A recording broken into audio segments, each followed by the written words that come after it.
Welcome to the Design School. You've already read the chapter in Strategy Safari on the Design School, and I will therefore not go through the chapter as such, but more try to illustrate the different points, the different parts, discuss implications, and come up with examples. The oldest of the schools, this process looks pretty simple and easy. You formulate the strategy, you evaluate the strategy, and then you implement the strategy. Simple? Well, we'll see that there are some dangers to this. But let's start with looking at what it has contributed with, because the Design School is, like it or not, to a very high degree, the mother of all strategy thinking, strategic management, and its structure. The way of thinking is still being used entirely or partly in many companies all over the world. Not to mention the public sector, where much strategic thinking still seems to originate from the notion of the great design requiring a great designer. First of all, it describes strategy as the guiding concept to steer and develop the company or organization. Secondly, it has contributed to the understanding of the concept of fit between the strategy and the environment, looking at external opportunity and internal capability. Thirdly, a lot of the vocabulary that we are using when we are talking about strategy comes from the Design School.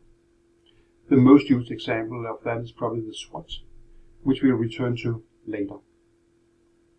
The Design School, which is also the oldest of the 10 schools, is therefore a natural starting point for our safari. So, let's use the model for a run-through of the concept of the Design School. We start by our appraising our organization and the environment. This is where the SWOT comes in. We look at the external first, meaning threats and opportunities, which you can see in the left string. On top in the string to the right, you have the internal appraisal, where the S for strength and the W for weakness fits in. Having done your SWOT, you define the key success factors, or KSFs in short. This is your definition and findings of what the external environment demands of you to be able to achieve your strategy. As a last part of this phase, you define your distinctive competences that your organization possesses. Combining these two parts creates your strategy. As you can see, social responsibility and managerial values are also mentioned here. They are no doubt important, but were a very big part of the original thinking. Now let's make a little exercise. I'm sure that you have done a SWOT before, so now I want you to take your favorite company or favorite organization and spend 10 minutes creating a SWOT for that company or organization. And don't forget to think about the key success factors and the distinctive competences. And yes, I know this way of doing a SWOT is exactly what Mintzberg is mentioning. This is a non-realistic business school way of doing things. But anyway, it is a design school, and you are now the CEO. Now, stop the video, and I'll see you in 10 minutes for the results. Welcome back. I've used one of my favorite companies, Nespresso, as an example. It's a great concept, where you sell an Nespresso coffee machine at a reasonable price to allow the consumer to buy the patented Nespresso capsule system.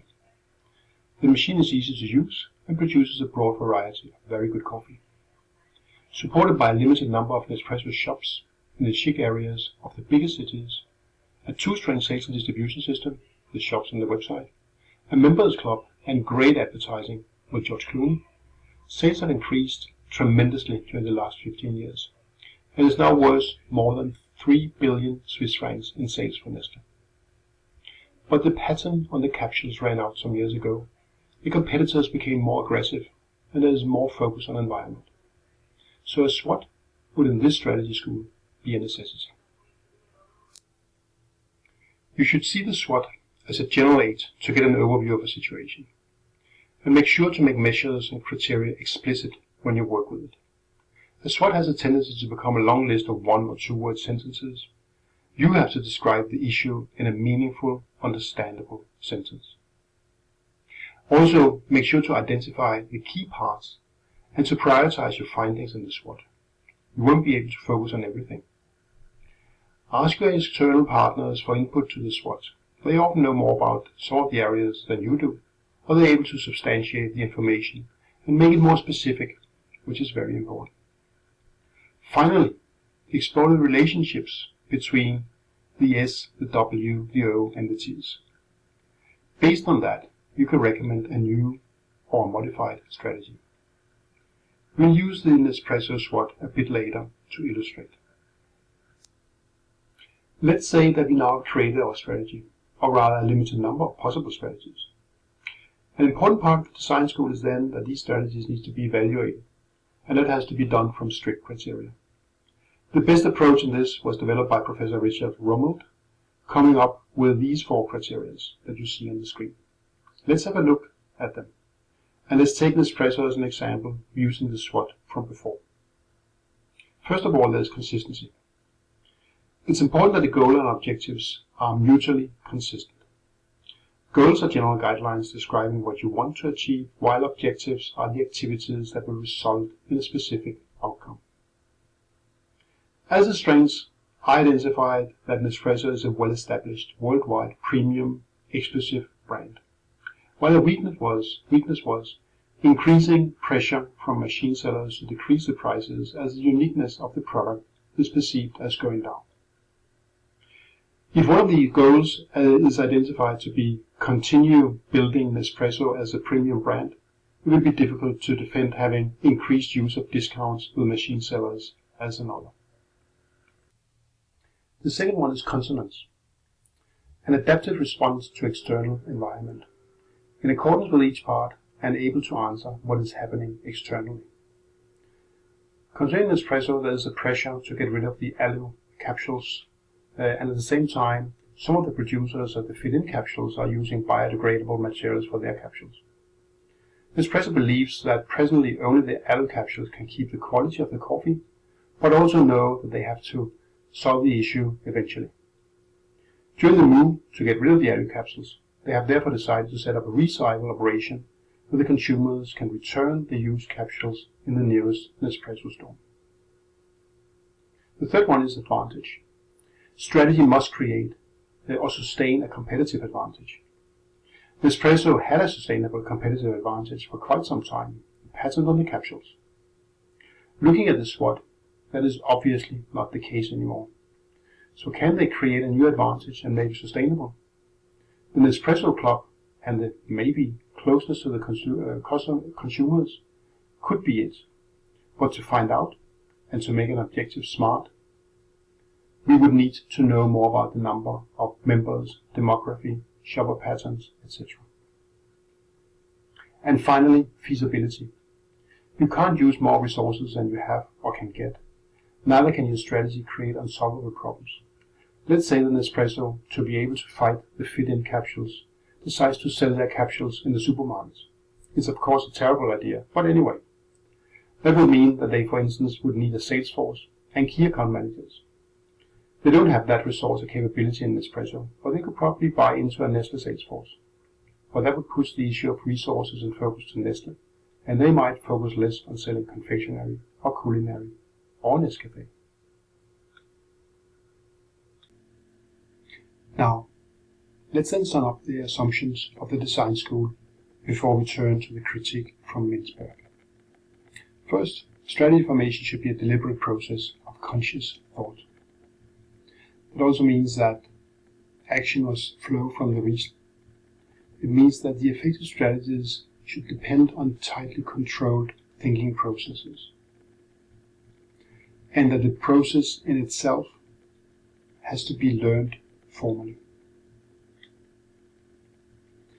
Second point is that the strategy is the responsibility of the CEO. The CEO is the architect of the organizational purpose. He or she is the strategist, the only strategist. The command and control system mentality, where all major decisions is left to the top management, is in place, and other members of the organization is relegated to subordinate positions in the process. and there's little or no input from external actors. When I created the sales and distribution system in Ukraine, as you could see from my last video, that would not have been done in this way. It wouldn't have been possible. The third thing is that strategy formation must be kept simple and informal. It's a working conceptual scheme, and it has to be if one person, the CEO, is the only person to develop it. You have to avoid elaboration, you have to avoid formalization, and you have to balance the non-conscious into intuition and the formal analysis. The fourth point is that strategy should be one of a kind. It should be tailored to the individual cases. There's no general system for developing strategies. It's more a process of creating the strategy in itself, not the content. Strategy is a creative act that builds on distinctive competence. The fifth point is that the process is complete when the strategies are fully formulated. You need to find the big picture. It's kind of a biblical view where strategy is a grand creation. It has to be comprehensive, and there's little room for incrementalism or emergence in the way that this is done. Again, in a market like Ukraine some years ago, it would not have been possible to make that school work. Because strategies must be explicit, they must also be simple. And if possible, they should be articulated so that others can understand them. That, of course, is logical if others are not involved in the creation, and you need to communicate the strategy afterwards. Only after formulation has been completed can the implementation follow. Action should follow from diagnosis and prescription. The structure must adapt to the strategy, and until we know the strategy, we cannot consider the organization. Now, let's have a look at the critique from Mintzberg. As earlier discussed, it can be difficult to know your own strengths and weaknesses, maybe specifically the weaknesses. Nonetheless, this is a belief in the design school. Again, take the example of Nespresso, a concept so groundbreakingly different from the normal Nestle model. If Nestle, in the process of defining and developing Nespresso, had applied the design school, it is doubtful that it would ever have left the drawer with all the other good ideas. Nestle simply wouldn't have been able to see outside the traditional food business. A lot of the knowledge, for instance within marketing, that was later put behind Nespresso had to be twisted substantially to work, as did the whole concept of distribution. Don't forget that Nestle is the world's biggest food company, with a stern focus on selling their goods through the big FMCG retailers like Tesco, Walmart, Magnet, Co-op and Carrefour. No doubt the knowledge, understanding and good relationship with these retailers is a distinctive competence and a strength to Nestle, but it would have been devastating to the concept of Nespresso and would have turned out to be a weakness. The past does matter, and whether we talk structure, product assortment, competences, or let's say culture, it is difficult to argue that you can just wipe that off the whiteboard and start from scratch. Obviously, that doesn't mean that you can't change the structure. The Nespresso structure was built in a drastically different way from the traditional Nestle structure, as already described, but that was due to the use of the formation of strategy as an integrated process instead of a sequence. I have also been under the weight of the design school. Many years ago, I worked as a product group manager in a British company at that time called Reckitt & Coleman, today Reckitt Benckiser. The Scandinavian organization didn't make strategies, neither did we participate in giving input to the strategies. We received strategies, very specific and detailed strategies. And it didn't matter whether we were doing well or less well in the company, there were no changes in the strategies as a result of that. The strategies we received did not make it possible for us to take into consideration neither the consumers nor the customers. Not a lot of fun, and it was pushing us into a kind of comfort zone, creating a very reactive and inflexible organization. First you formulate, then you implement. A very strict way of doing things. It's not flexible, and the risk is that people who act get detached from the people who think, and the other way around. Mintzberg is comparing that with a classroom in a business school. Earlier I asked you to make a SWOT. That request was definitely in the best spirit of the design school, and having the CEO as a chief strategist and, in principle, the only strategist. Was the quality of your work good? Would you have been benefited from having input from customers and consumers? No doubt. Even the chief strategist can't know everything. The result of such an approach leads to a detachment between the thinkers and the doers, where a lot of the strategy-related information never will be used or implemented. In Nestle we had a saying that rather precisely described that. If Nestle just knew what Nestle knows. I'm not saying that Nestle's strategic management processes are mirrored in the design school. It's probably more the planning and or the position schools. But the sentence, often spat out in frustration, is fully covering the fact that thinking and acting must operate together. So, does it mean that we can't use the design school? No, that's not the case.